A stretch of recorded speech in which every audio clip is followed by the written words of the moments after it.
Today I welcome Marc Lou on the show. So first, thanks to have accepted my invitation. My pleasure, Martin. So Marc, if you should resume your path in 3 minutes, how you will do that? So when I was a kid, I was doing a lot of fooleries. Teachers hated me.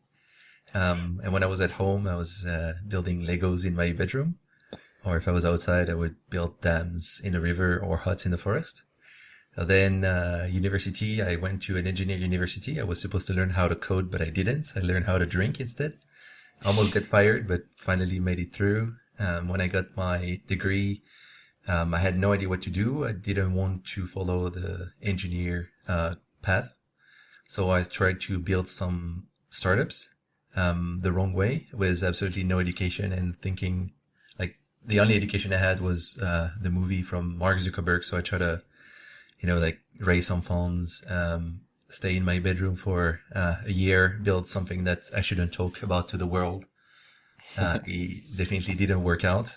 It was a complete failure. I moved to Korea, raised some money with a friend of mine. We tried to create another company, a very ambitious company. It didn't work out at all. I tried a few other different things, but nothing really worked until COVID hit. I started to have some kind of depression, didn't feel good at all. So I found a job. I worked for Tai Lopez, an American entrepreneur, for 6 months. I got fired. But the good part of that is that I get back to the entrepreneurship journey with a very different approach. I started building in public. I started indie hacking, sharing all the failures on Twitters, and build way more startup with way less ambition. And it's not working super well, but it's I feel much better. I make some money, and I'm much happier than I used to be. And here we are today. Okay, great. Thanks for this sharing. I have so many things I want you to ask. The first things you share about was like you're kind of a foolish kid. I think that's something like a common pattern of a lot of entrepreneurs. They were not very good at school. I didn't find one who told me like I was the best at school. Most of them were like not doing great and just having fun. Do you think they are like that teach us something, or we are like born like that and then school doesn't make sense for us? I think it's a common pattern, and I also think anyone can become an entrepreneur. Yeah, exactly. I saw him in Dubai like a week ago in the airport. It was really fun. I texted him yesterday to say, hey, you have quit everything to become solo makers. Let's do this podcast, because in my French podcast he was supposed to come. I have 14 video of him and never finished the podcast because we had the electricity shut down. And then he was so busy, and then he got the family issue. So yeah, maybe we will do it in solos. Yeah. Yeah, it's so fun. It's a really good, I mean, basically it was, the whole startup education for me was Usama Amar. Me too. Yeah, it's such a good guy. On him. Yeah. Yeah. And, going back to your question, I think anyone can become an entrepreneur. I think it seems like it's a common pattern for people to do fooleries at school, probably because those people try to get attention another way than just having good grades. And it translates to being an entrepreneur as an adult. Yeah, definitely. No, I think there's something into that. But what I don't understand is why the system doesn't value us. Like when we are a child, mainly I was thinking I will lose my life. And then when you look backward and you look the people who are good in school, from my side and few people I've talked with, the people who are the best good in school didn't made very something great for themselves. Like most of them I have been with, or I've been a bit lost because they were so good at school, then they didn't knew what to find to do, or they have a lot of choice. So when you have a lot of choice, then there are no choice, no good one. I don't know if you have this feedback on your side. Yeah, it's exactly the same thing for me. Yeah, I think being good at school when you're a kid, it means when you're like a little kid, you're looking for parents' attention. And I think being good at school is one way to get it. And so in some way, it's taming you to do things because people want you to do it. Because every parent wants their kids to study well. Yeah. And when you become an adult, life is so much different than that. So you're not prepared for what's next. Makes And, sense. some, could do well, but also you can also feel like, shaken and you don't know what to do because you're not supposed to please your parents anymore. So that's, Yeah. So yeah. who I am supposed to please, and then they try to please society, something Yeah. like that. Where when you have been a trouble kid, then you already know you don't care about pleasing anyone. You Yeah, just have exactly. fun. Makes sense. I love this explanation. um, there are also other things I've seen, like as common pattern of entrepreneurs with my 95, 100 podcasts maybe now. What you said about the Lego touch my interest because many entrepreneurs have done some building things. So it could be building a tiny business where your kids are working in association, or being the school association, or also building Lego. For me, the first entrepreneurship things I did, for example, it was selling MP3. The MP3 key. USB key where you can listen music. So I found a way to buy them in Cdiscount, French Amazon, before Amazon.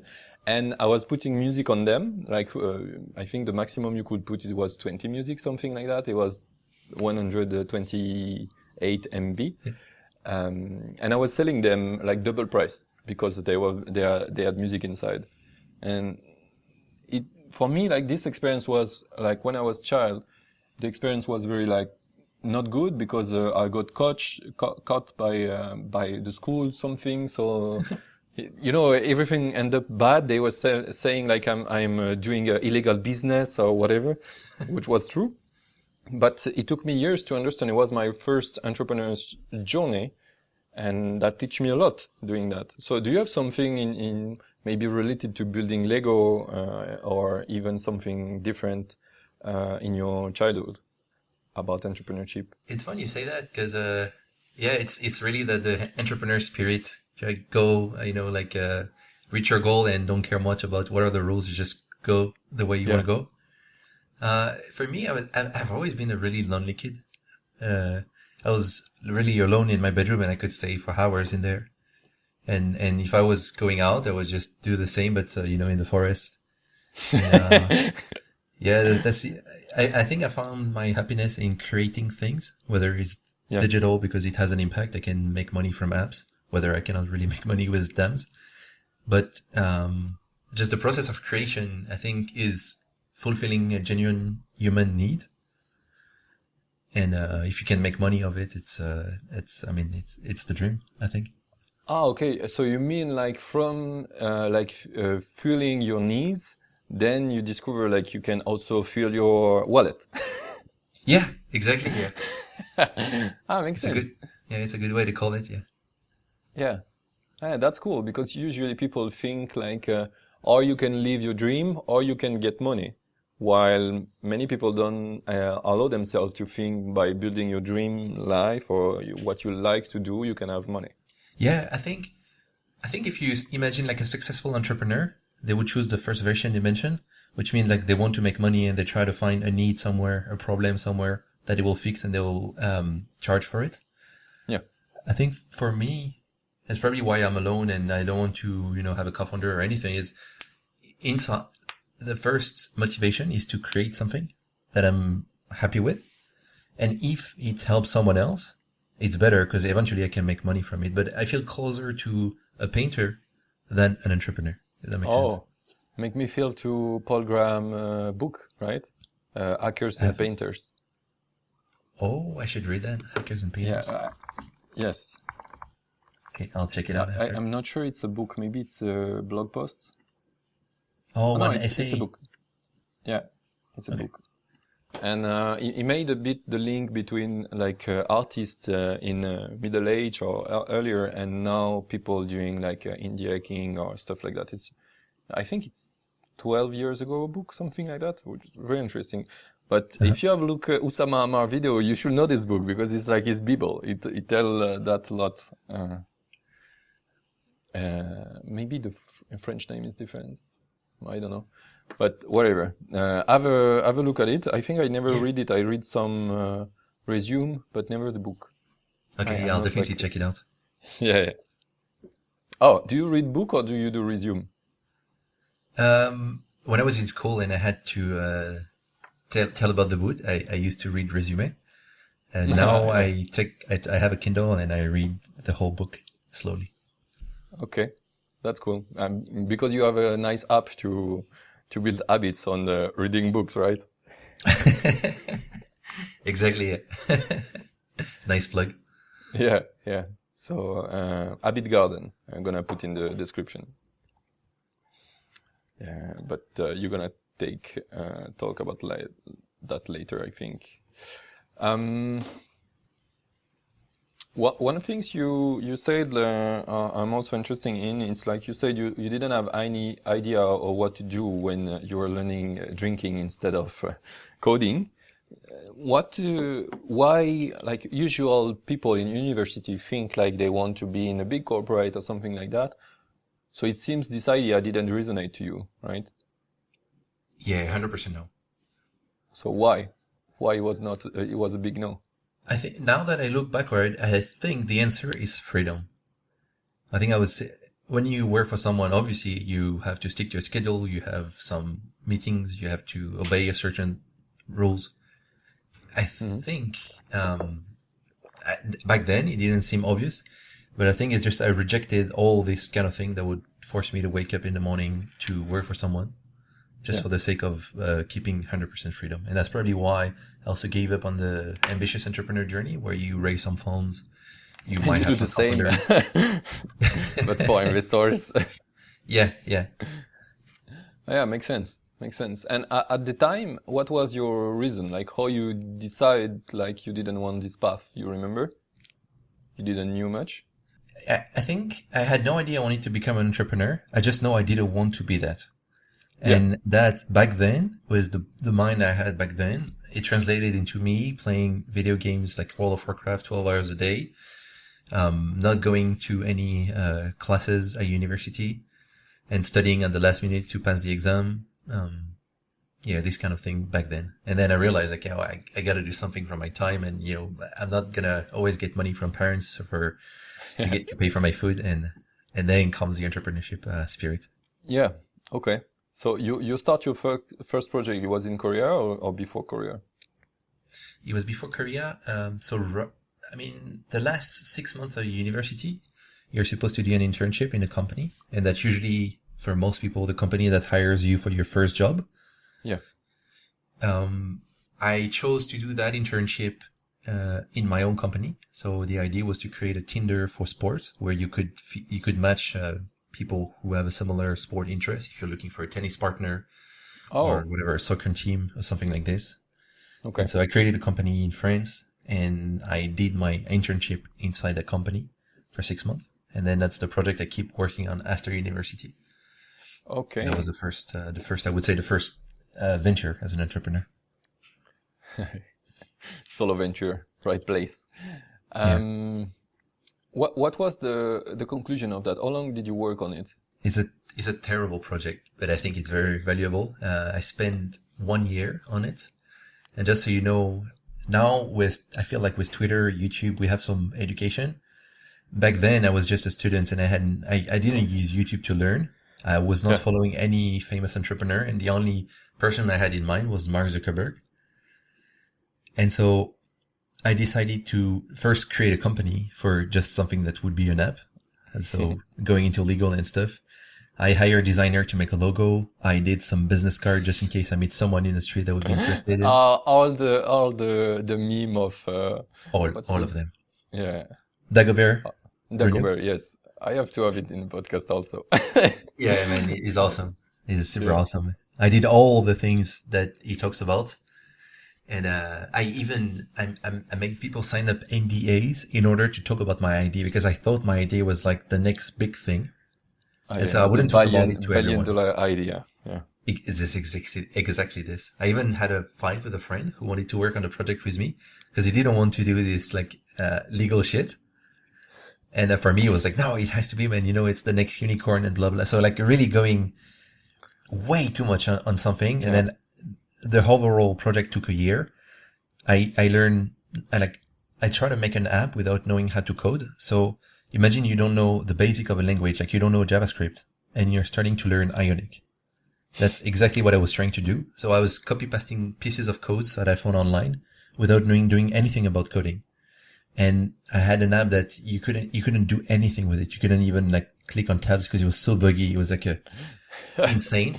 And then Yeah, I after a understand. year, I just, someone told me, how are you going to make money with this? Like just feel, this simple, like, you have problem, solution, typical customer, like this framework. Feel that and tell me how you're going to make money with this. And that day I had shit, I Oh, have hope. no idea. Yeah. Yeah. And I felt so hurt. My ego was destroyed it suddenly. And I gave up completely 1 year of my life just that day. Wow. Okay. Yeah. I recognize myself so much in this, and many people will listen that will probably too. Yeah. That's horrible, terrible feeling. If you're doing it right now, stop.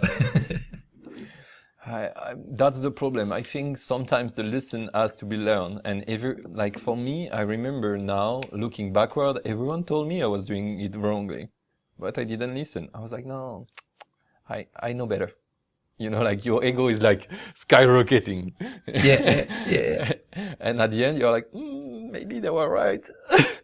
But I think as you said, you also need some of your ego to make you keep going forward. Because otherwise, if you start to listen to everyone, you go in whatever direction, and I don't know if you really go somewhere. Yeah, totally. I have other friends who do like that. Like every week they see a news or something, and they have the diamond, Shiny diamond. yeah, shiny diamond problem, and then they switch context and never double down. Where it's like the famous image where the guy is like digging into Yeah. and he's like just stopping in front of the diamond because he don't go enough far. And that's also, I think this is the two main problems of entrepreneur. Or they like go too far, too much in a direction, like making no sense without listening. And other side, they're just like listen too much to anything and they just keep switching and never get the interest of the amount of time and money they put in themselves. Yeah, totally. Yeah. Yeah. And I was thinking about something else on this subject. Yeah, just a question. You did it in Ionic app or it was something different, the tech at the time? It was Ionic and Cordova. Oh. So you know this tech since long. But man, it's fun because we jumped again on this together recently. And Yeah. I discovered the doc completely. Like, it's hard to explain how much I did not understand back then. It is really like, I didn't know what was a tag, HTML tags. Yeah. I didn't know what was a domain name. I had no idea what was a DNS. I have no idea what happened when you go to google.com back then. So Yeah, the process on the URL and everything. Yeah. Makes sense. the core, the foundations were not here. I was really copy pasting pieces of code as it was terrible. So I didn't learn in terms of tech things. I had to relearn everything after that because I didn't learn anything in a year. Yeah, okay. But the school was not teaching at all coding, or it's because you were partying a lot? I was a terrible student. I got fired and then they got me back into school because I managed to pass some other classes. Okay. And during those 3 years, I was in a class where I was with people they were like, I didn't know nothing about code. We were supposed to learn all together. And some guys, I mean, most of the classroom seems like they already know how to code. They were here because they love coding. And me, I was just here, like because I had to. And so they created like some kind of like a disconnection between them and I ended up being alone for 3 years where I understand nothing about the class. And they were here, doing like programming some stuff on their computers, like completely in love with it. And I felt so distant that I don't even know how I managed to graduate, honestly. So weird. It's +5. It's a master degree. Yeah. I think I got a bit the same story. Like I did Epitech, which is a private school in France for tech. The good side is you do coding, only coding, mainly. You do a bit of English and a bit of mathematics, but most of the time you code. But it was very hard for me to manage to pass it because we start entrepreneurship journey while we're doing the school, and then we were like, the school is shit, is useless, which wasn't, but I think, like, it's a bit against the system. I think it's something, being French, we do. Uh, so I was thinking the school was like useless at all, totally useless. And then I was missing credits. You have to have 40 credits, I think, every year, something like that. So I was missing credit all the time and finding solution to got them. Like the last year, for example, I was working full time for a company as a freelancer, and I was missing like, I don't know, 20 credits, something like that. And I was like, I cannot do that. And the only solution they offered me was to come in like for days in school to listen to shit, while things I don't want to listen. And then I found, searching into the class stuff, what I can do, asking people from the school, and they say, oh, you can also do an Android app project. And I was like, So I went to Code Canyon. I don't know if you know Code Canyon. It's a platform where you can buy code, like pre-made project, WordPress, anything. And I searched for apps on that, Android apps, and I find a lot of templates are like a weather app. And I was like, weather look cool because it's not so complex, but in the same time, there are some things interesting. So I come back with the idea to the school, like, hey, can I do a weather app with this and this feature? I was just listing what I saw in Code Canyon, and they say, oh yeah, amazing. If you do that, you have 6 credits. I was like, okay, perfect. Oh. So I went back to Code Canyon. I paid $25, I think, for the template, and then I spent, I don't know, a day something reading the code, not understanding anything, but my goal was like, I need to be able to explain the process of how it works. So I was trying to understand, this is going to this function, stuff like that. And when something from Android I was not understanding, I just put something. There are also some requirement about storing data settings from the users. So I just trick I find the code somewhere to do like, put a random setting useless in the app just to have it. And it was barely working, I think. And then I present that, and they give me 6 credits, and I was like, oh, I passed the year. Yay. Man, it's a really nice story. Because it's a mix of entrepreneurship, of do your own shit. Like you have, you're stay yourself accountable. Like no one is going to tell you what to do. You do yourself. And also, so you have to learn how to code, but not too much as well. It's a good story. Yeah. And I think that teach me a bit, like, when you're doing things for yourself, the important is the process. When you're targeting others, the important is the result. Like for them, they were needing the result. And for me, I was needing a good process, for my things. So now when I do project and I try to sell it, I try to think the result for them and try to understand the process I can do to have enjoyment during the process, because the result for me doesn't give me much enjoyment, I think. Yeah, I like how you say it. Yeah. I like how you say it, yeah. So other things, I think you talk about Korea, but did you meet your wife in Korea, or you met before? We met in Korea. I moved there for business purposes. What was the purpose? If you can share. Yeah, sure. So after that first company, I felt a friend of mine who was doing an internship in Korea told me that he might found some money from Korean American investors in Korea that would be willing to invest into some company. So we decided to work together on that. We raised $100,000 and we pitched a startup where we would predict the price of flight tickets in the next couple days to tell you and customer when is the best time to buy your ticket. So using machine learning algorithm, we hope we would be able to tell you like tomorrow is going to be cheaper, wait until you buy, or tomorrow is going to be more expensive, buy now. Okay. I moved to Korea. We started to work together in Google campus, and then we hired some people. So we were a team of 5 people. So, mostly, machine learning and engineers to help us with the algorithm. I was doing an app on the stores. Same, I didn't learn anything, but at least I was doing an app. And the data for the airline industry is extremely expensive. So we started to play with similar type of data. We played with gasoline data in the gas station. Okay. So where you have a price at a time, and we tried to make some kind of algorithm that would predict how when is going to be more or less expensive.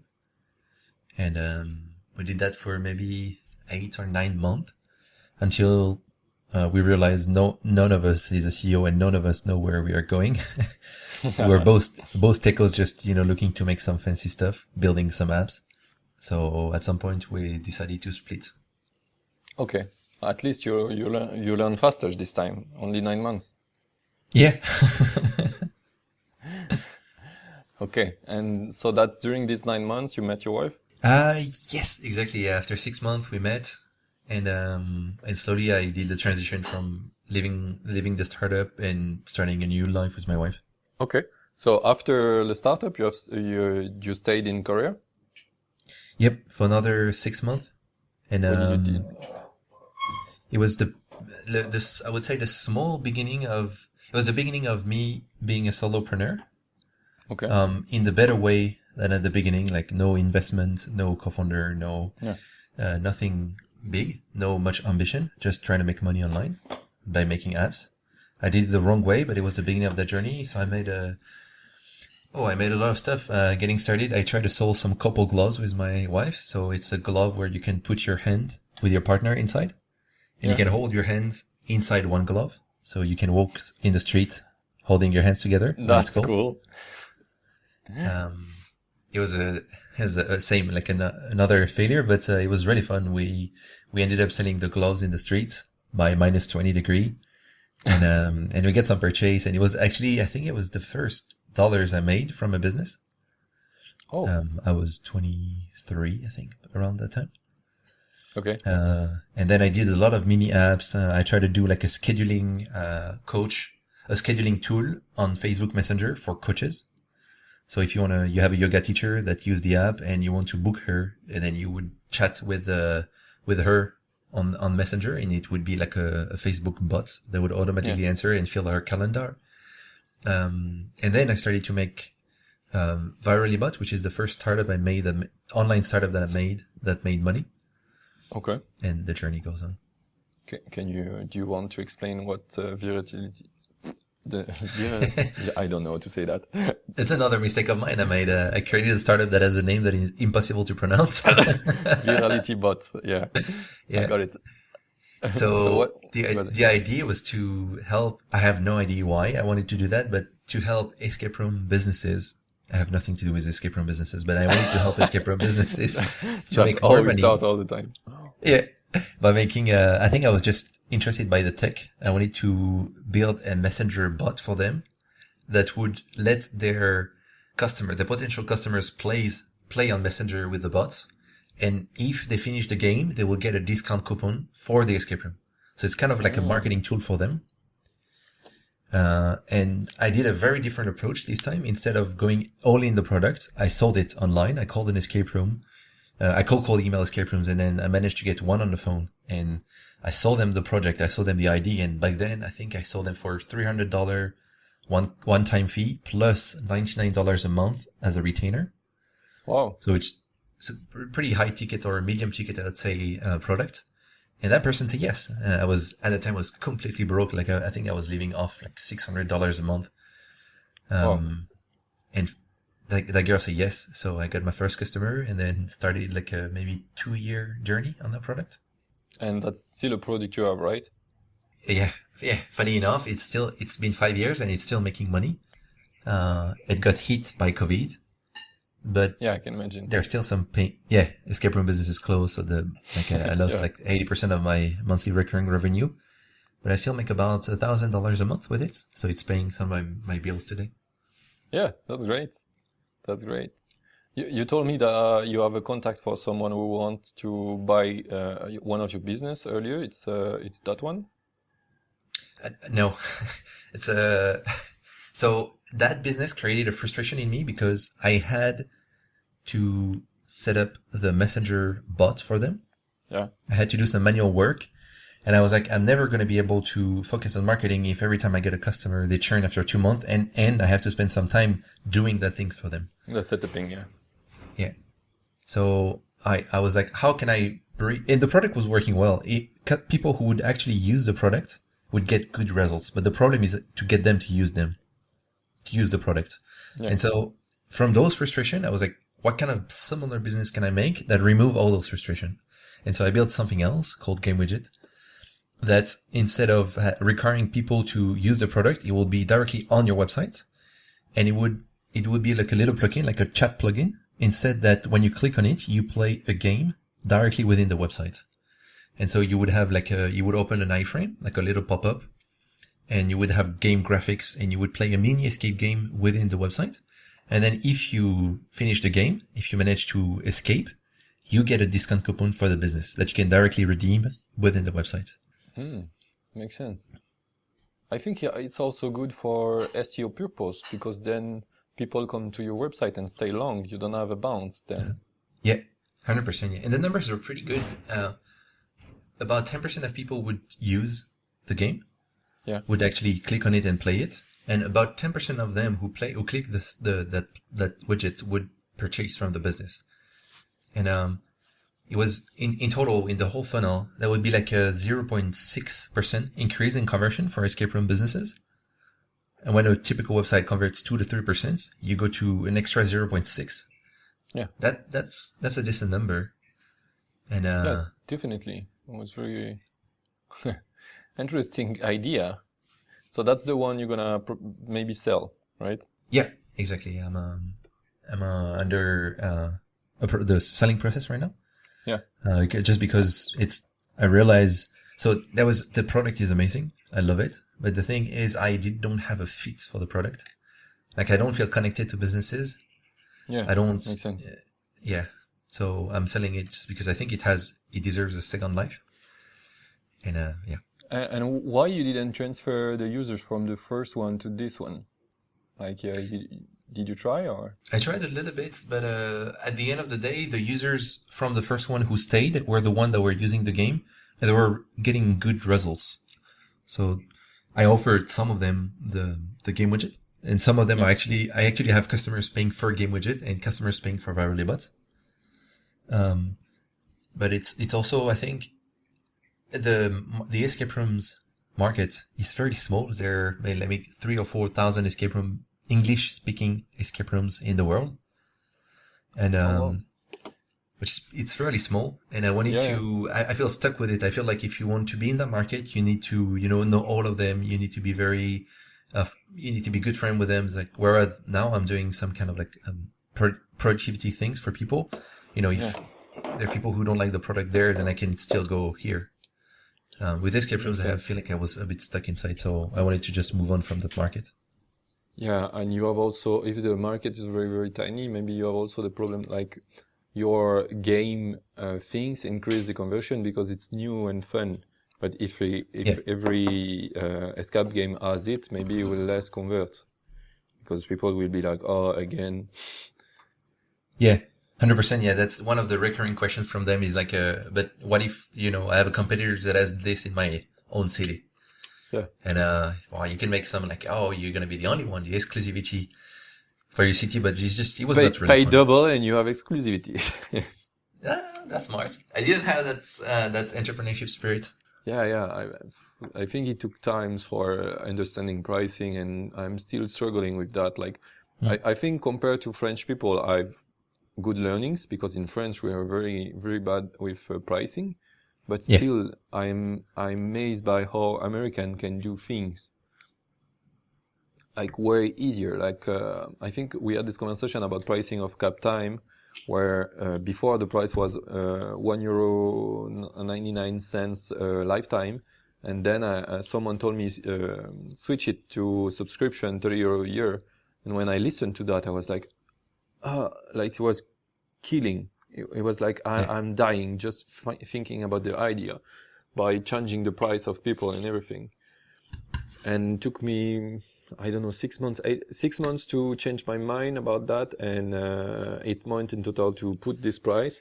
And when I did that, only on 1,000 customers, only less than 10 complain about that, the change pricing. Most of them have understood, like they paid $2 2 years ago, and now Yeah. the price is different because the app keep evolving, and it was okay. And when I did that with French people. They told me like, you change the price for old customers, and I was like, yes, to everyone, and they were like, I couldn't do that, and I was Yeah. like, yeah, but I'm sitting on a pile of money, then users will complain and still do support things for not paying me. So for me, it was making no sense, but it took times. And even when I did it, I wasn't sure. Every day I was like, do I will get bad comment, bad comment, bad comment? And after Yeah. weeks, it was better. I saw it was not so bad. Yeah, I think I don't know if it's something very French or if it's non-American, but there is this misconception that, raising your price is bad, like you're trying to fight against people or something. Yeah. But I think it's a mistake to think this way. And I'm sure now that you increase the price, the fact that you make more money, you have more time for you to ship more features for that app. Whereas if you still charge $1 a month, you would need so much users in order to make a living. And so you would work only 20% of your time on that product, whereas now you can work maybe 50% of the time. Yeah. And also the pricing is you're targeting a different audience. Now you said you said you're targeting like more expert CrossFit people. And so it puts you in that category.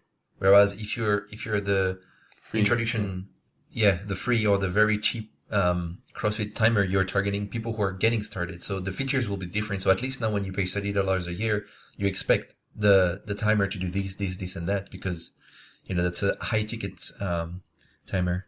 So I think, I like what you just said about the pricing. It's fun. Yeah.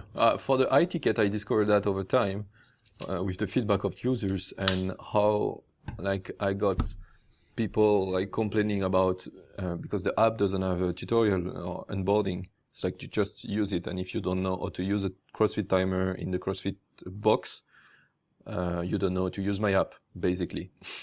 So I got, at the beginning, many people complaining about the UX, and then naturally people knowing CrossFit good, like for very CrossFit addict, for them it's super logic, the app, because I built it with a guy who was CrossFit addict. So the designer was in that way, so he built it in that way, and then that make the app very valuable for people doing CrossFit, like are been addicted to CrossFit, and make even something like a differentiator to normal people and CrossFit addict people, because they have the app no one understands, because they are good CrossFit people, so they understand it.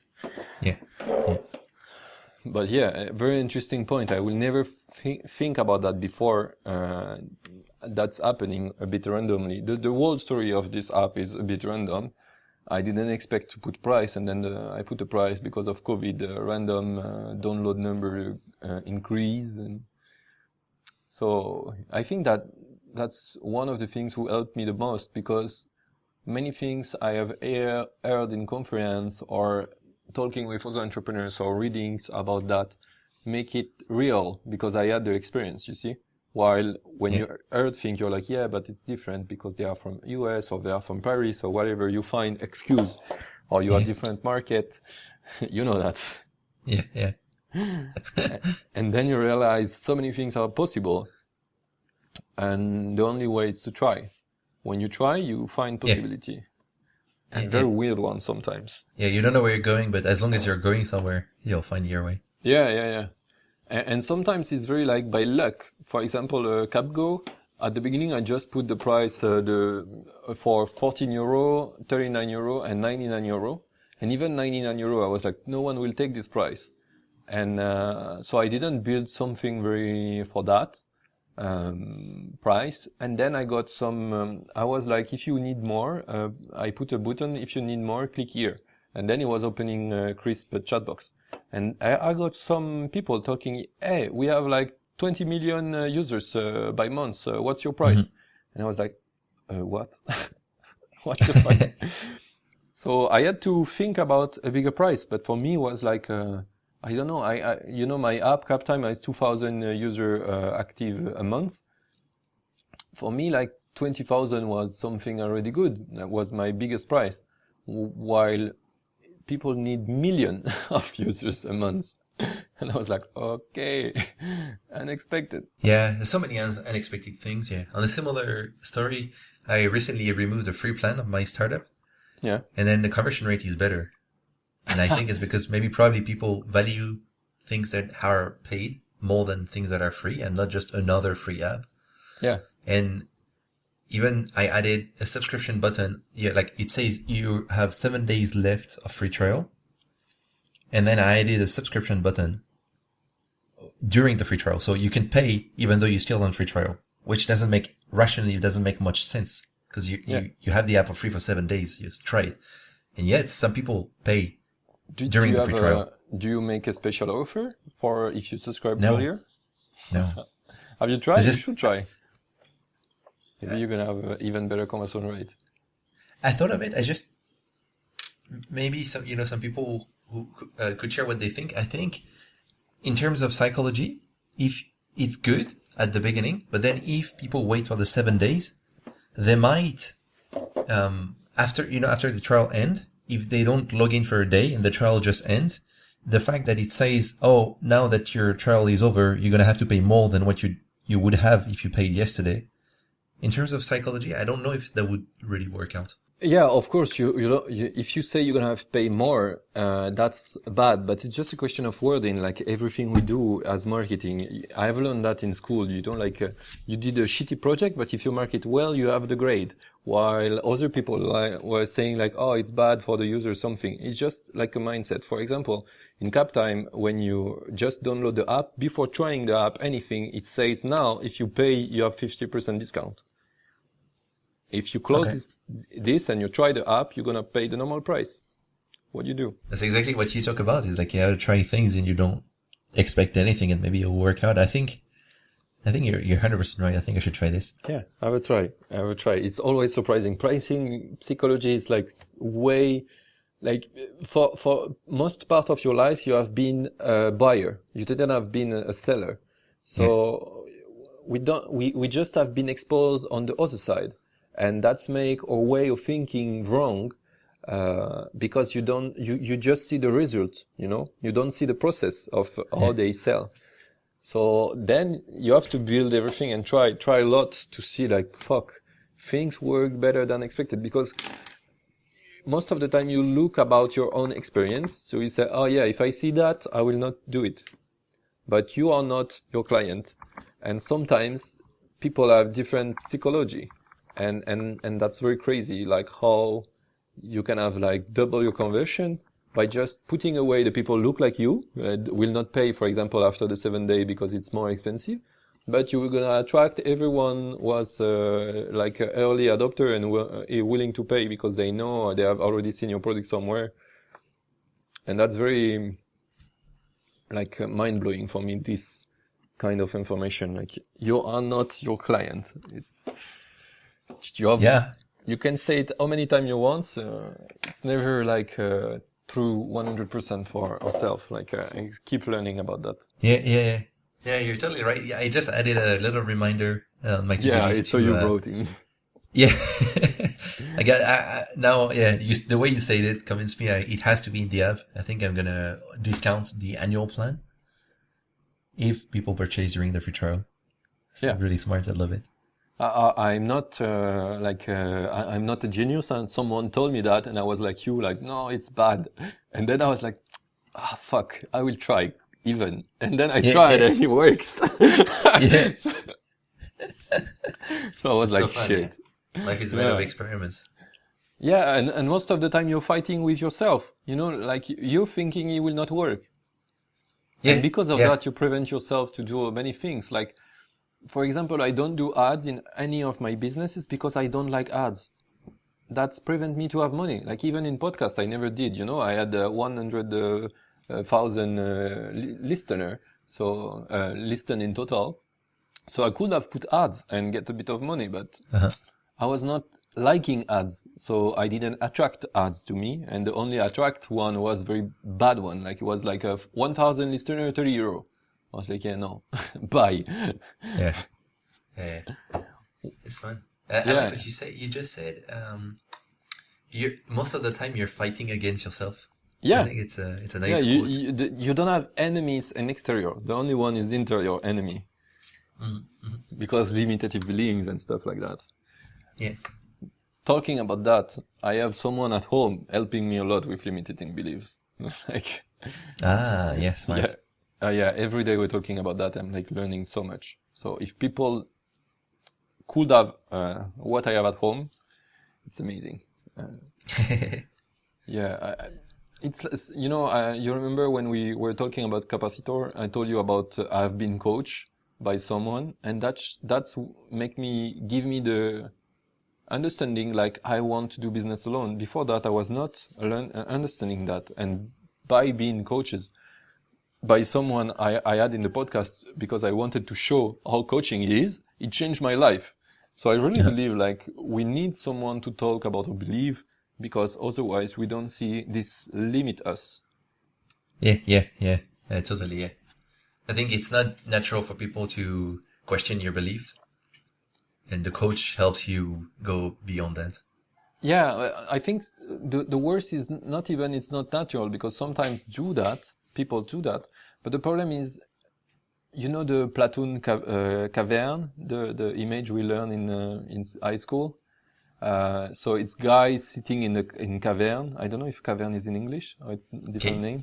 In a cave, yeah.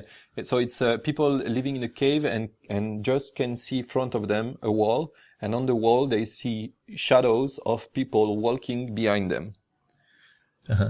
And this is their reality. So it's a thinking exercise. So imagine if one of the people are attached, so they cannot move in the cave. So they just can see front. They don't see other people near to them. So imagine you remove the chain of someone, and then you can walk in the room and see what he's seeing, the shadows, is not real. It's just the shadow of people passing behind him. That's make it impossible to imagine for the people still sitting. If you try to talk with them and say, this is not reality, no one will trust you. Because like reality, it's something we take, it's acquired. So it's super hard to move the line of your own reality. So you need talk, and you need talk many times about your own reality to see perspective, to see like there are other things. And alone, for me, it's an impossible job. It will take so many times, or it will be so painful. Yeah, 100%. Yeah, I like that metaphor. I might really use it. I like it a lot. I use it like all the time when I talk with people about beliefs. Hey, we did 50 minutes already. So I'm interesting about a few subjects. So we finish about the Korean company, the company you did in Korea. I think you share something about COVID and you got kind of depression. Can you share a bit about that? I'm interested, like, because COVID was a big game changer for many people. Yeah, it was. It's not directly COVID, but COVID made it worse. So what happened? After Korea, I moved to Bali with my wife. She wanted to try something else. We find our home here. We love the nature. We love it's very chill. And I started to make more apps on my computer. I was mostly working on Game Widget and Viral Bot at this point, making some money. Then COVID hit, then went to 0 monthly recurring revenue. We were in Bali in 2020 during the COVID. How much it was before? Or you went to 0? 6,000 for Viral Bot. Okay, yeah. And then lost everything when COVID happened. We stayed in Bali for a little while, and then we came back to France to get married. So we get married in 2020 during COVID. It was a lovely time, and the thing is, I was basically in 5-ish years into the entrepreneurship journey with 0 income, with 0 audience. So whenever new business I would start from scratch, like with literally nothing, no idea how to launch, no audience, no viewers. I even, side thing, I did I was trying to sell a formula for men to avoid peeing in your pants. So there is something that about 50% of guys like would pee a little bit in their pants after going to the toilet. Yes. I do. There you go. I have something for you. It's going to be free. Cool. It's actually something very physical. It's like basically you have your bladder and then you have this little tube that going down, then up, and then it goes here in your penis. Yeah, that's why. And the thing is, when you shake it, here, you can cut this. No, You it's can cut this if it's you good. don't want it to be in the podcast. It will be in the podcast. Whatever. It changed my life, man. You can shake it. It doesn't matter because Yeah, what's the you're not problem shaking is the. it's still Yeah. yeah, exactly. And so there is a little like strategy. It's gonna be hard to show right now, but I can show you the PDF where you would push somewhere We and are the already last half drops. naked, dude. Let's go. Yeah. Show to the camera. And so Well, when for you the put people your missing the context, you have to look the video on YouTube. yeah, I'm pretty sure if you search on YouTube, you'll find it out. And Yeah, I was and talking about our video, but yeah, you can also find the explanation of Mark, or maybe the business. Do you still sell it somewhere? You should. man, I made a PDF. I tried to sell it, but I had no audience. Absolutely, like 0 people. So I did some ads on porn websites, Pornhub. Yeah, it's smart. Yeah. So there might have been some guys with my and I was the face of the ad. So I Oh, put you my do face. that all the time.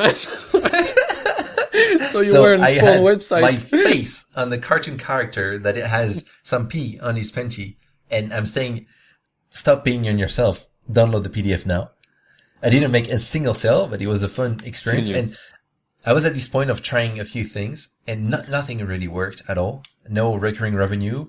Bali closed the borders.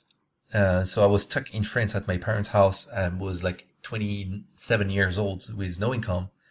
My parents gave me some money. They gave me 100,000 euro as a legacy, early legacy. So, when they die, they don't pay instead tax. of And I went all in on Tesla. Like, I took the money, sent it to Tesla, and then closed my account. Don't look at it. And the thing is, during those time, I was reading a little bit the news, and I heard that the Tesla stock is down, and I lost $50,000 in like 2 weeks. And Wow. I never had money my whole life. And that was the only money I had, and I lost half of it. And it was my parents' gift as a legacy. So I was in my head, it was a bit fucked up. I got COVID, and I don't know what happened. I couldn't sleep well. Everything felt really wrong. And then one day I burst in tears. Like I was feeling really, really bad. I punched the walls. I was in the wrong state of mind. And the wall win, like all the time. Yeah. It got some damage a bit, but I lost. There are good music, French rap music, saying about that from Lompal. Oh, okay. I will show I it to remember you the song. I would after. love to listen. Yeah. Yeah. And I think that was probably the lowest point in my life. That's what the depression part I talk about on Twitter. And I slowly got back on track. I didn't also find myself back then. I didn't know what was my signature. I know I could do something, but I didn't know what it was. And then slowly I started to work for Ty Lopez, American marketer. That was the first time I got a job. So I worked for him for 6 months, and I was How did you get the job? Angel List. I applied for whatever company that would like a broken software engineer, and I passed through the company that they had no idea. I had no idea it was for Ty Lopez. It was we did the interview, the coding interview. I don't know how it was simple, so I managed to pass the interview. And then they wanted to see me again. And then when I was hired, I realized I was working for Ty Lopez, which I didn't know at the beginning when I applied. I worked for 6 months for him. Did you knew the entrepreneurs already, or you discovered him while you? I knew him. I knew who he was. So I was a bit stoked to be in this company, then a bit less stoked when I realized what kind of character he is. But anyway, I managed to stay 6 months in the company. I was making $10,000 a month. So that was the first time I had some money in my life. I was like, I live with about $1,000 a month for years. And then suddenly I make 10,000. It was like, what's going on? But after maybe 2 or 3 months, all the good feelings of making some money, of having a job, all was gone. And I was not finding myself again. But in the meantime, we managed with my wife to go back to Bali, rent the villa for a year. And I was like, I need to find something. I need to do something different. And during those time, I think I got less into the job. So I got fired. And after 24 hours, I was like, oh, I don't care being fired. And I was just starting Thank to you. really happy. Thank you. Yeah. I couldn't do the decision myself. Yeah, exactly. Yeah. That's a really good thing. I mean, afterward, like looking at it, it's just a really good thing. You know, and that's I started. a pattern of people in a relationship. They do that. You know, they couldn't quit the relationship Yeah, with someone, so they just make things so worse that the other one will quit anyway. yeah, So maybe that's kind of a pattern. If you stop to be willing in the job at one point, you hope the other one will say, hey, bye, and you're like, thanks. yeah. Exactly. That's what I was. Yeah, probably. And so Okay, yeah, that interesting. was a good thing after all. Yeah. I had a question about that. Did you learn something like about entrepreneurship by working with him, or don't know? Yeah, I think so. Yeah. So I was amazed that, whatever money or fame you have, you still start from your code editor. So the guy wanted to make a lot of apps, and we did what normal people do. We just open the code editor and we build some apps. So it's not like you cannot choose to have people use it. So seeing him, he can make more words. He can, get the word out more than indie hackers because he has like a strong following, a lot of money. But Yeah. at the end, you cannot decide that people will use your app. Yeah, And the to market is realize the that judge all the time. exactly, to realize that we're on the same level, it just feels good. It's like, yeah, whatever. Like I don't have to raise money or anything. I can just be me. And at the end, the market will decide whether they want to use the product. So that was the first thing. And the second one is that I mean, I say they because he works with a co-founder and they have a company of like maybe 20 to 30 people who are shipping apps. And they have the mindsets, which I enjoyed, is that they ship and if it doesn't work, they move on. And so they will build an app in 2 or 3 weeks. And then, like Peter Levels would do. And Yeah. then if it doesn't work, then just move on. They still are a little bit into design and things. They have a little bit of ego inside the app. So it has to look good somehow. But still, it was a short amount of time. Like they would never take like 6 months to make an app. Okay. Oh, that's very interesting. Yeah. So did that give you the taste of doing an app a month, like you're doing now as indie maker? Yeah. Give me the taste of, going back, doing some apps for myself. And I think the most inspiring part of the journey is from Peter Levels. I think Yeah. seeing that you, as a single person with a computer anywhere in the world, you can build some stuff and make some money by helping people is just wonderful. I like how he's the troll of internet. He decide to don't use the developers tools like GitHub or splitting his code and everything to just troll people and say you don't need to do this shit to get money and to live from it. It was very fun to see him trolling the world, because I've met so many developers who want to do entrepreneurship and they're like, oh yeah, I'm going to do a Kafka, Docker, ML project. It's like all the keywords you can put in possible because developers see their value with the technicity. Yeah. And they try to sell this shit where people don't want something technical. Or maybe you sell to developers. But otherwise, people expect a sample product who work well on the task you try to sell. And you make good on that. And many developers are struggling a lot with this idea and feel they're not making something valuable. So if they don't do it, they drop it. Lately on Twitter, it was some thread about people never finish the project because or they make it too complex, or they make it simple, but then they lose the interest because it looks simple. Yeah. I think at the end it's a matter of where do you want to go. Are you looking to create a business, or are you looking to please yourself by doing something that you think is beautiful?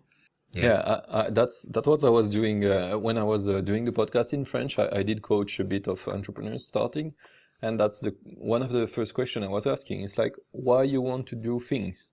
You want to enjoy, or you want to make money? What's your objective? Because when you mix both, enjoy the tech side and also making money, then you make very weird choice who don't work well for one or the other.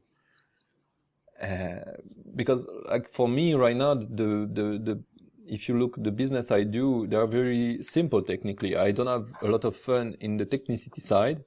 I have sometimes because I choose in the simple projects. I build some technique parts. Like I told you not so long ago, I did the end-to-end encryption for CapGo, but it's not the main business. And for example, no one has used this feature. since I released it one month ago. So I did that for myself, but no one cared. While all the things I did not technical are very used. Yeah. Which is fun. It's a really fun thing, yeah. And I think it applies outside of just the coding things. Because we're developers, so we understand the thing a lot, but when you could make YouTube videos, you could write a blog.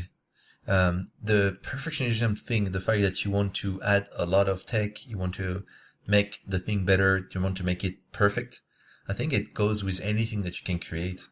Yeah, definitely. But what I was saying is more about, I think in the developer mindset, we have something broken, prevent us to do entrepreneurship well. Because of this, idea of more complex. But even for normal entrepreneurs, I think that's also touching them. Like many people want to do Facebook when they start something.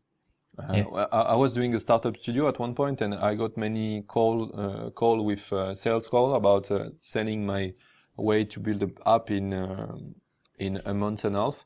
And most of people were like, "Yeah, I want to do Facebook." I was like, "Yeah. What is your core feature?" And no, I don't have core feature. I have this, and this, like arm-long list. And I was like, yeah, but we cannot do that in the time frame you want, and no one will care about that. You have to make one core feature like shining, and then we see what's going on, and then you make it evolve. And most of people are like, no, sorry, I will not work with you then. Yeah. They were right. you will not work with the only person who can make your project succeed. I'm sorry. So yeah, that's why I told you I got many sales calls. I wanted to do the startup studio because I wanted to help people build better. And then I understand if people don't build better, it's not because they don't know. It's because they don't want to do the right things. Yeah. And I was like, wow, mind blowing. And then we came back to the first sentence. You are your own enemy. Yeah. You only fight with yourselves. Yeah. And I was like so painful to see so many good people like losing their money all the time, trying to do things with their own belief, and then fighting a lot to just make things simple happening. But that's the story of our world. Yeah, but maybe that frustrating experience of like spending a year to try something that doesn't work because you wanted to make it perfect, maybe it's also the best teacher. So after you learn how to make it faster and how to care only about the core feature. Yeah, definitely. I 100% agree. That's the kind of lesson you have to learn. Most of people like need that, and you can say whatever to them, they will need that anyway. Yeah. It's funny, like recently I launched a product for a new year where it shows your new year resolution, how much we did together a new year project. Yeah, that's true. Yeah. Not together, but each one. At the same time, yeah. And man, that project, I mean, that's one of the startup I shipped the fastest. Like it took me literally 3 days from just an idea on my to-do list to a final product. And I didn't touch the code at all afterward. And it's by far the most successful product I've made in terms of audience and traffic. It's like 80,000 visitors in 24 hours. And I got sales on my startups. And that framework of 3 days forced me to make something very simple, to stop overthinking. And I remember back then when I was building it, I look at the product and I'm gonna like, seriously, man, you're not gonna ship this, Even after shipping 10 startups, I still have my ego telling me it's not good enough. Yeah. But it was really selfish because I'm thinking it's not good enough for me. It doesn't represent me well enough. But for people, it was perfect. Like they loved it. Yeah. So, I did try it and it was amazing. I did register to Habit Garden because of this. So it works, mate. It works. Now I get you. Yeah, I get to have you pay for it. Yeah, I will do that. I told you, like, I struggle a lot with habits, and I try to build habits because, like, for a long time I was defining myself. The only habits I have is to break habits. So, you see, I came from far, and now I'm able to be in whip.co. I have I think 60 days now of consecutive posting about my project. So I start to have habits, but it's still hard for me, and it works like for project, but it doesn't work personally. Like I want to do more sport, I want to read more and stuff like that, and for that in Whip doesn't help. I don't feel the benefit every day doing it. So I was searching for something like it could help me to feel every day a benefit of what I am doing, because after reading, I have read the resume version I have read Atomic Habits. Yeah. I think, yeah. Atomic Habits and Tiny Habits. And the point I saw in that is like, you have to feel the benefit every time you do the action. Like you find to hack it, like celebrate yourself, like you did it, or something like that to keep going, and then you will grow a habit. And I was like, yeah, I want that. And when I checked to all apps I found on app stores, because I wanted the app on app stores. You see it coming? Rusty. Yeah. I couldn't find something nice, like everything was very not warm. It's like very like a to-do list, a bit different, you have to do that every day, and it's more like very in the corporate world, like you have to do that. Yeah. And I was like, no, I have left the corporate world, so I don't want this feeling. So at one point I was like, I will do a fucking habit app myself, like if no one does that. And then I met because I saw you on Twitter like a long time ago, and I didn't check much your product. And then when you launched the big, the things during Christmas, who got a lot of people visiting, I went, and then I discovered your product, and I was like, this is amazing. I'm going to grow 3 just when I do good habits. That's so cool. It's a game. And I can see like you did many kind of game stuff in your life, because the gamification you did is amazing. It's like, yeah, it makes so much sense. Then you have the feeling like every day you're doing something useful. You're growing 3. Maybe one day in the future you're gonna make it grow 3 in real life. It could be amazing. Yeah, that would be super cool. Yeah. I'm going to bring some, thank you for your kind words. Yeah. I'm going to bring some challenges to the app soon. So, I can challenge you to stick to a workout routine for 30 days. And if you do, then we could win something together. Oh, that's cool. That's cool. I like it. Definitely. And as I told you, before, the price you're putting is like, it's not very expensive. And I'm paying for Whip, 190 euro a year, for a platform where mainly it's growing my habits on building business. So for my own habits, I could pay way more. And if the purpose has a sense, like each time you plant a tree in real life, for example, we build a habit, definitely I could pay 200 euro a year for that. Okay. Just to give you some increase my price. insight. Yeah. Okay. That when they make sense, and it's like so much different. Like for example, for the French market, many people have like very this ecologic mindset or making sense on what you're doing. Like after COVID, it switched a lot. So there are a lot of opportunity. Like I have a friend making a tools who I was thinking like it's impossible business, but it worked very well. The name is Shari Tips. The idea is when it's Christmas time or time of birthday, instead of buying someone shoe or a gift or useless thing, you can go to Shari Tips and buy a 50 euro card, and the guy who received the gift will go to the website and can say, I give this money to this association because I like it. And for me, I was like, they are like, who is going to do that? And he is very growing fast. The business is growing fast. Now they do deals with even company, and company offer that to you as an employee or as a client. And that's super smart. So there are a lot of things about this, like making sense of what people do. Yeah, totally. Whoa, 1 hour 10. We have 15 minutes left for your call. Yeah, actually 13 minutes. 13. Okay, perfect. So we're gonna go on the last question. Was supposed to be in this podcast. Like, how did you grow your audience on Twitter? Like, how you start that and why you started. So I started mainly because of Peter Levels. And Okay. because I wanted to be able to have some kind of things that is left if my startup fail. So Okay. if my startup fail now, it's okay because I still have a little following on Twitter and I can share it and get some traction and feedback. I started it the wrong way, but I think it's also part of the journey. I try to play roles. I'll try to teach people. That didn't really work out. So I started to share, just my story, like, oh, I'm trying this, it doesn't work. I tried that and it worked. And I started to get some kind of engagement. It took me maybe 6 or 7 months to get 1,000 followers. And I think when the point I found my signature, the things that makes, me, which is I love shipping apps and I don't overthink.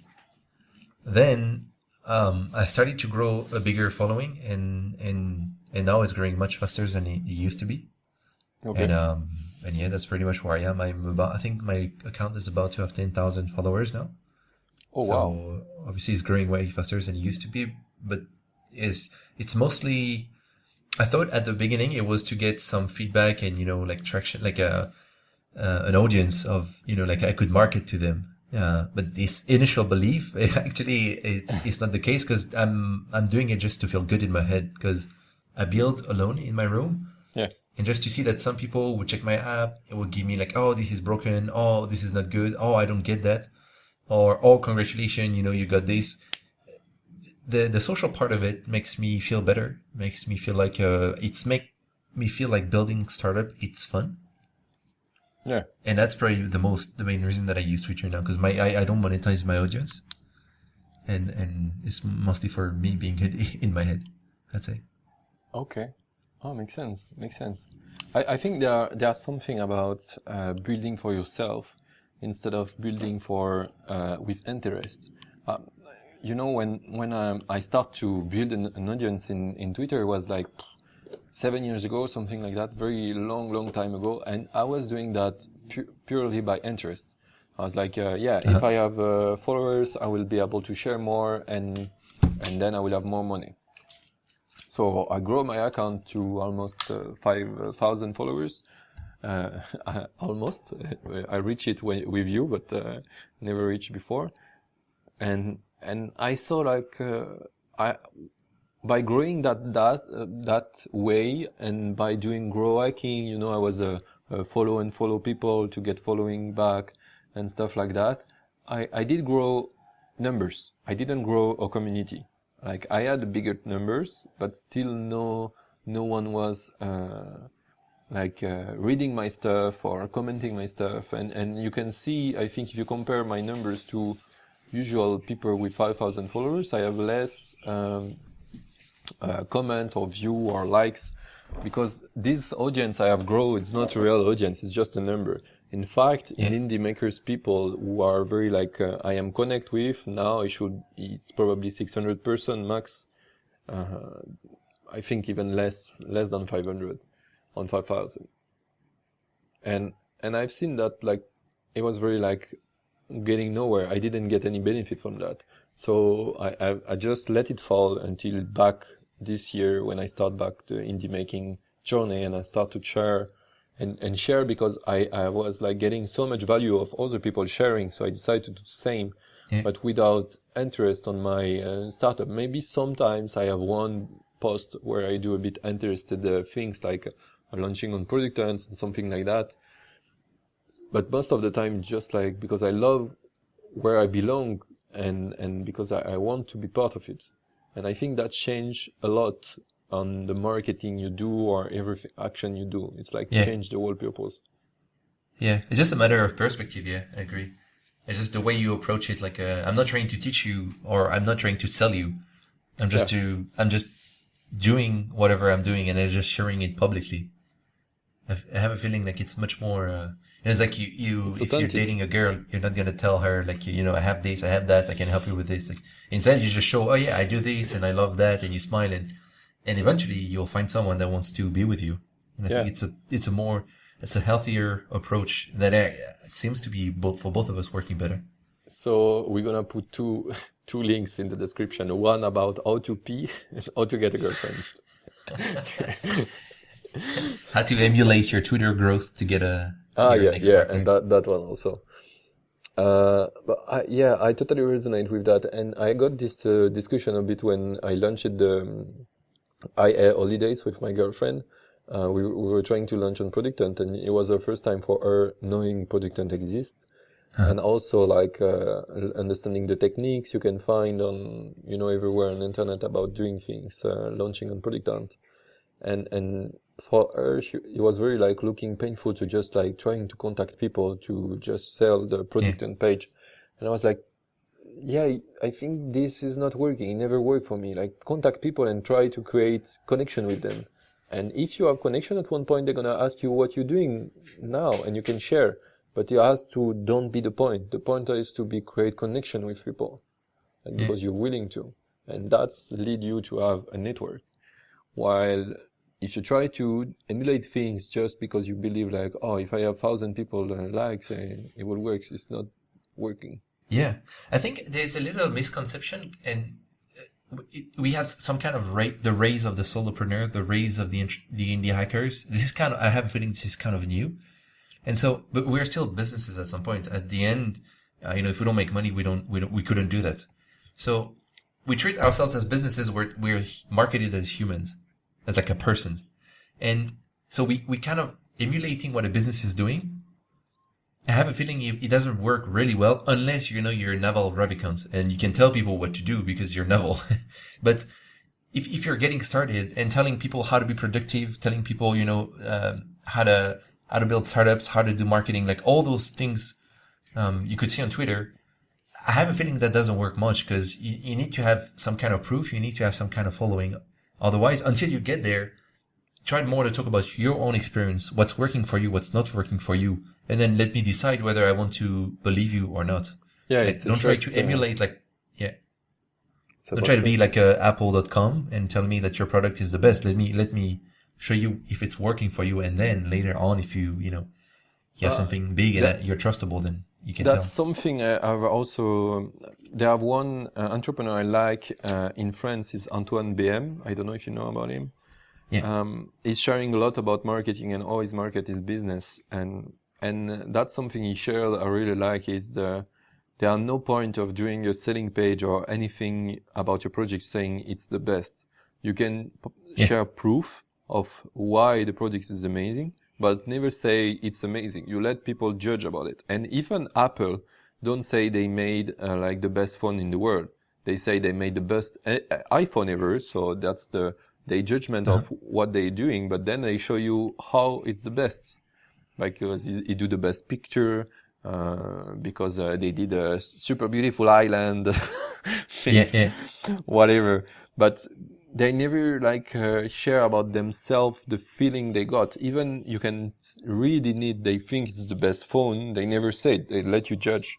And I think that's one of the big difference. Also with Twitter, you can share what you understand about the topic and try to share your learnings, but people will, in the way people will judge it if they agree or not. If you say you have the only true, then people will just reject your true and just see ads from old world, I have the image of Axe deodorant, put it and then you have all the girls. women. Yeah. That's the old way of thinking. I think now it's a bit more, people value more and more trust and relationship than just be sellable things like that. Yeah. Exactly. And actually, the person I was supposed to call after just canceled, so we have a few more minutes. I have another 15 minutes ahead. Amazing.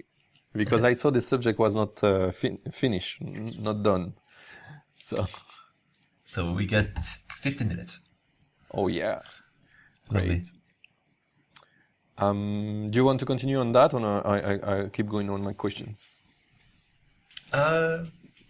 It's your podcast, man. You decide. No, it's our podcast, dude. Like we're doing together. We Told you. co-tweet, we Yeah. co-podcast. Oh yeah, the co-tweet experience was very interesting. I have one friend, he sent me like, this is a new feature now, but no one saw this tweet. That's very, very weird. Yeah. I'm going to put it in the description also if people want to learn what is the new feature Twitter is developing. I don't know why I got access to that. I was able to try to do a co-tweet, and you almost been not able to accept it. Like it was totally broken, the app. Maybe Elon Musk had a new idea and he say ship it to production. Yeah, definitely. But he has this mindset. He is very like try and learn, test and learn. Like when he Yeah. arrived to Twitter, he launched the new pricing in a week. He say like to people, we're gonna launch in 10 days. And he's just arrived in the company. It's like, for me, it's even like provocative.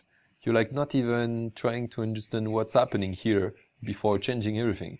He's like, well, I mean, that's the boss, so it makes sense.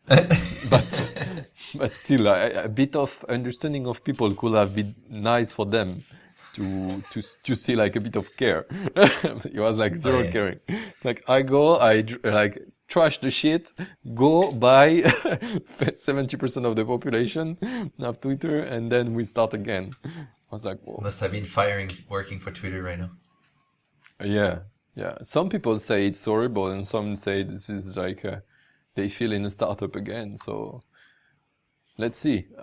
For me, I'm not judge. Like I don't care what Elon Musk is doing. What counts for me is the result. If in 2 years Twitter is like better than before, or it's shittier than before, then that's where you can judge. Same for Oussama Ammar in France. He got like very in trouble with his previous startup, The Family, and everyone on LinkedIn were judging him. It's like everyone was a judge. And I was like, what the fuck? No one knows the story. It's like you just saw the first one talking, you're taking party to him or to the other one.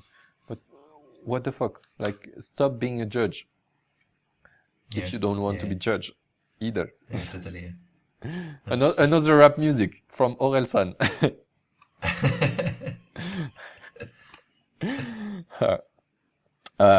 Okay, so I think we can finish a bit to talk about what project you have now and what you're working on. Because I think we did something great about Twitter already. So what you're working on right now, mainly? So I'm working on Habits Garden. It's a gamified habit tracker to help you achieve your goals. So it's a regular habit tracker that's using game mechanics like quests, in-game rewards, challenges to make you more motivated to complete your goals. Cool. How did you learn about doing games things? As a hardcore player, when I was in university, I played World of Warcraft. And it wasn't useless. You see. Yeah, exactly. You can tell your parents. I was right all the way. I have a character in World of Warcraft that had 150 days of play time. Fuck. Massive. Massive. Yeah, Like, it's not like you play each time one day. It's like 24 hours of play x 100. Wow. Yeah. Dude, it's massive. You had a life. You were in the metaverse before it's even become a thing. Yeah, totally. And it's so fun. So it's a really good memories. And anyway, I learned so much from. I think I learned so much from that. And I also read books. I read a book. I wouldn't remember the name right now, but it's a book to explain why a game works. Okay. What are the things in the game, like things like random loots, for instance, not knowing what you're gonna loot. The random fact is extremely addictive. Because you're playing casino. It's like the same thing. Yeah, exactly. Same thing. And so I try to add some of those in the app.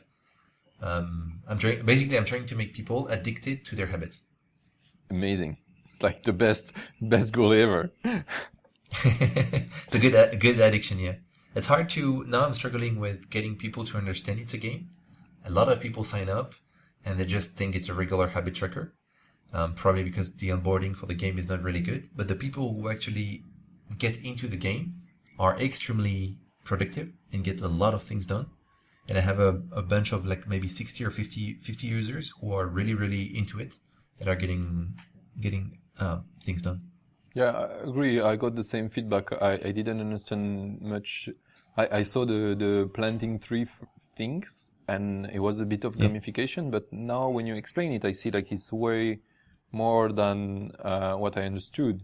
So you definitely have to work Yeah. a bit on the on how to present that to people, like a game of habits or something. You have to put that on the table at one point. Yeah. Totally, yeah. Because unlike your product Captime, which is for expert CrossFit people, they know what they're gonna find in the ad. For me, it's the regular person who just want to, get more things done. And Yeah. the solution, despite working well, it's still a bit nerdy. So I need to breach that thing, and that's why I'm having a calendar with 20 call this week, which is I've never seen that before. And I get to see users, like I'm telling users to go on the app, log in, and try to use the app, and see what they understand, what they don't. And then you just say the game part is complicated, so I need to work on that. Okay. And did you try to do I don't remember the name of these tools, but you can record session of people. Yeah, Hotjar, yeah. Oh yeah, Ojar, there are many. Did you try that? Yeah, I did. It's actually good. I understand a few things. I just want to push the thing a little bit further by having people giving me like feedbacks On the when way. I'm on the phone with them. Yeah. Yeah, makes sense. Make a lot of sense.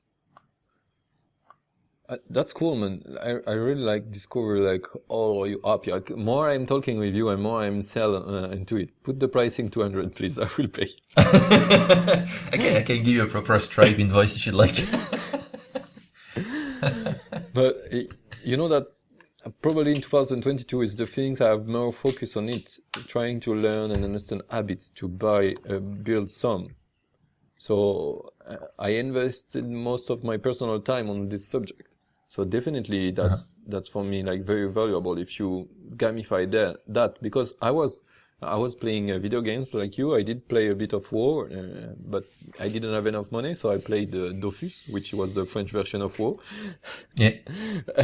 A lot. And I like games. But I didn't find purpose of playing games because it's made me lose my time in a way. Like, and if I play games for my habits, it's like the best hack ever. You converge two things. I don't have the time for playing games, and now I will play games for making myself better. So yeah. Yeah, that's totally the goal. Yeah, as a gamer like you, it's when you gamify things, it becomes there's a lot of psychology around it, but it's really helping you do a lot of things. And actually, the idea would be to gamify startups. I would love to inspire people to build things in a gamified way, where you have quests, you know what to do tomorrow. That's cool. You have clear goals. You're not in the void where you think you're Mark Zuckerberg. It's really something I would like to do. Yeah, that's something I have seen at one point. It was a very cool game. I don't remember where I've seen that, but it was like a kind of a web game where you were playing to try to raise money. So you have to meet investors and stuff like that. And then at one point they give you the valuation of your business and you have to get the best valuation. So you have to make decision. And I think it was something nice to teach you like how the VC world work. I think it was made by a VC firm to try to help people understand how VC expectations are. And then you got kind of better at that. And I really believe in this, like gamification in real world, like make people like. Oh, that's a sentence I hear not so long ago from Usama. He said like when you're a child, the only way of learning is by playing, like and I still believe as an adult we still do the same. If it's playful, it will be way more easy to learn and to grow than to make it painful. It's like evidence even by saying it. So playful things should be everywhere. Like we shouldn't be so serious. Yeah, I agree with you. Yeah. I agree. It's so funny you say that because I built a site recently called Gamified List, where you can search for gamification apps, and doing that website taught me a lot of. I discovered a lot of new gamification apps, and you can find so much, man. There's like let's say you want to drink more water. There is something called Plant Nanny, where every time you drink some water, you would input in the app and you would grow a little plant. And if you don't log in, if you don't, tell you that you drink water, the plant will slowly fade away and die. You have apps where you learn words, and the app will question you. So you would have you would learn new words in your own language. And the more you do it, the more you climb the leaderboard, the more you can give rice to people in Africa. So it's like a charity thing. And I don't know, I think last time I read it, I think they gave something like 2 or 20 billion grains of rice to some association in Africa. You have gamification for business. You have gamification for classrooms where students will have an RPG character, and they will have to complete quests given by the teacher. And there's so much things, so much fun way to do things that are quite boring in life. Yeah. That you can do with games, and I found this is amazing. I totally agree, and that's something I've done with the previous podcast. Also, I've tried to make a community within the makers, where we are 300 something on Discord, so it's kind of a community. But I also tried to make it more fun, so I deployed a video games meeting room. I don't know if you have seen that. The one I deployed was Lemverse from Lemlist, the big company bootstrapped in France. And I really enjoy that, seeing little characters, something, and maybe we should do that again for solo makers in English now. It'll be more fun. We're in a nicer community. Yeah, it's so nice, man. I think you said you're in Weep. I think they use some kind of game mechanics as well. I think I remember seeing leaderboards, daily activity and stuff. Yeah, the streak. That's what I told you. The main game mechanic is streak. Every day, if you post one task, you got one flame, Snapchat does, who still works super well in Snapchat. And my little cousin are still doing the flame in Snapchat, while I don't use Snapchat at all anymore. But yeah, for example, there are streak leaderboard, and Peter Level is number 1 on that. He has 1,413 days of streak. It's almost 4 years. So even Peter Levels play games. Yeah, definitely. And he's posting a lot. Every day he posts so much. And I am on the leaderboard now. I am 20 something. Because it's hard, since if you just forget one day, you lose everything. You don't have a way to pause anything. It's super hardcore game. That's good. I like that. Yeah. And Marc, the builder of Whip, is trying to see if he can change the game. And I give you a good idea. I think he will maybe implement. Is since it's a game, usually player can choose the difficulty of the game. So you can say, you can have people in hardcore mode, were like that, if you don't come. And you can put easy mode, each time you don't post a day, just remove one day. But it's just your own count, so it's relative to you. And people see you with their own counting as well. So they will see 0, for example, for you, while you have 60 because you put easy for yourself. What I do for my app is different but similar. It's that you have a leaderboard, but per time. So you have the all-time leaderboard where people like you who show up every single day would rank super high. But people who, life got back on track and you did something else for a month, you come back to the app, you can still climb the 7-day leaderboard. So instead of being the whole time leaderboard, it will be just the last 7 days. And you have different rankings based on that time period. Makes sense. That's cool. We should say to Marc, you're not in Whip. You have to come, but I don't have an invite anymore. I was thinking to invite you yesterday, but I don't have an invite. The yearly plan is the price of my monthly recurring revenue. But if you get an invite, it's free. Now, before it wasn't. Okay. So I invited my girlfriend when we were doing the project early days. But I think I can find yourself an invite, and then you can have a try and talk about that with Marc. I think you will enjoy it. Oh man, that'll be fun. Yeah, definitely. We have 8 minutes left, right? Yeah. Perfect. So we have talked a bit about other project from you. That's nice. I think we can finish that like that.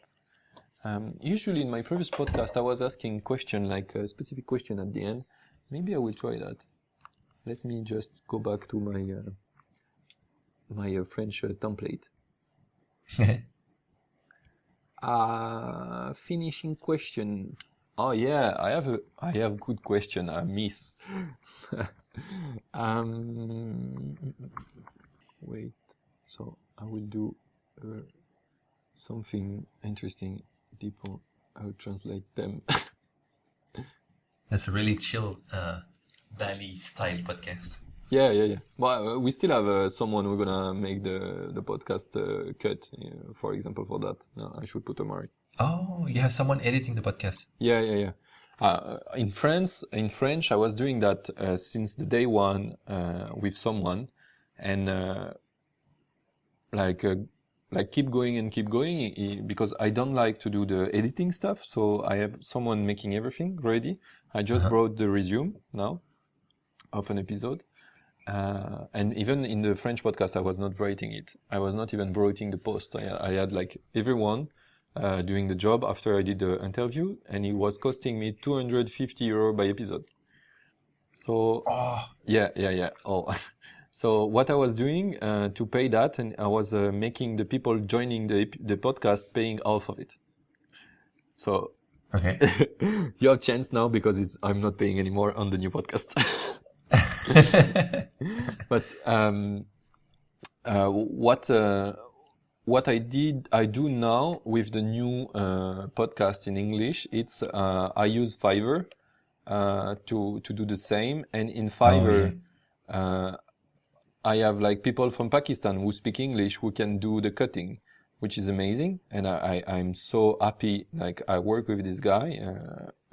I say hello to, I forgot his name. I'm bad with Pakistan name, but I'm super happy. Like I think he has a nice job because I'm telling him like he has full freedom to do how he wants the editings. I don't want to be after him. I want him to be proud of what he's doing. So and I let him all freedom. So I just give him the website of Solos. So he has the colors, the team, and he asks me what he needs, and he's doing everything himself. And at the end, I'm just asking him, "Are you proud of what you've done? Yes or no?" And he say yes, and then I post it. I don't check, and I will improve that. Nice. Yeah, and I will improve that over time with the community, and I will give feedback to him. But I really want that to be simple for me, simple for him, and produce value to everyone. So that's how I've built the first one. I am doing to do the same. So with that one, but cheaper now. With it's cost me $250 a month, I think, something like that, instead of by episode. But it's still costing. Okay. But I invested that because that give me it's a good excuse to have spend an hour and a half with nice guys, nice people, and I like to share. I truly believe that's for my own benefits. That's why I switched from French to English, because now my community is in English, so I want to be part of this community. Yeah. Which is a bit sad for the people who are listening in French and don't like English. But few of them I still did switch from French to English, so I'm very happy about that. And yeah, that's mainly the things now. So, 4 minutes. Let's say, do you have another project in your mind to do in the future? Yeah, a lot. What's the next one you're gonna build? A gamified workout app where you grow a little character. Oh, that's cool. We have... We'll talk after. Yeah, definitely. We have to do something about that. That's very cool. I like the idea. I was at the beginning. Cap time was a bit more than a timer. I cut all the feature when it was like not making sense for people. But at the beginning was a social network, CrossFit, so many things. Yeah. But yeah, I need to become better at sport also, so that's something that can touch me better than CrossFit. And we definitely have to talk about that. Interesting. I can make the app and you ship it to Capacitor. Yeah, that can be a good deal. Definitely I will enjoy that because I'm very not fan of designing experience. I like interaction, like how you interact with the product, but I'm not really into too much, you know. I make things simple also in that way. And I saw in your product you're taking a lot of care about the experiences more than I do. So definitely. Okay, putting a shirt. Yeah, because for the next call, your next call, you cannot do it. Come on, dude, you can do it. One other question: what is the next person I should invite in this podcast after you? Oh, Dan Kulkov, the Russian guy I talk about that is doing some marketing stuff for indie hackers. Okay. Cool. I have a lot of ideas actually, but Cool. just one? No. Say some. I will build a list. You have Nico Janet. He's in Bali. He's a guy making AI stuff recently. He ships super fast. I love it. Lilian, a guy I think from Belgium. I'm not 100% sure. I saw him he started following me because of your tweet where we were naked. Okay, he's super fun. He's kind and he seems like he's doing well. Stefan Wirth, a guy also, the guy who makes really nice puns. I can send you the hashtag if you want later. Definitely, I was noting to don't lose this. Okay, thanks. Perfect, man. I think it's time for you to go. And the last question is usually where we send people who want to learn more about you, but I know the answer is on Twitter, right? Yeah, Twitter will be the best, or Twitter. Okay. So thank you a lot. It was amazing, and I hope you got a great time with me. Man, it was so cool. It was the friendliest podcast I think I've ever done. I guess the shirtless helped a lot. Helps a lot, yeah, understood. So for the people listening to the podcast, if you like this episode, please send a message to Marc on Twitter. Send him love, that's super important. And send me feedbacks, like what I can do better. It's super important too. Thanks a lot. Bye-bye. See you next week. You can say something. Bingo. Yeah. Bye-bye. It was nice, man. Loved it.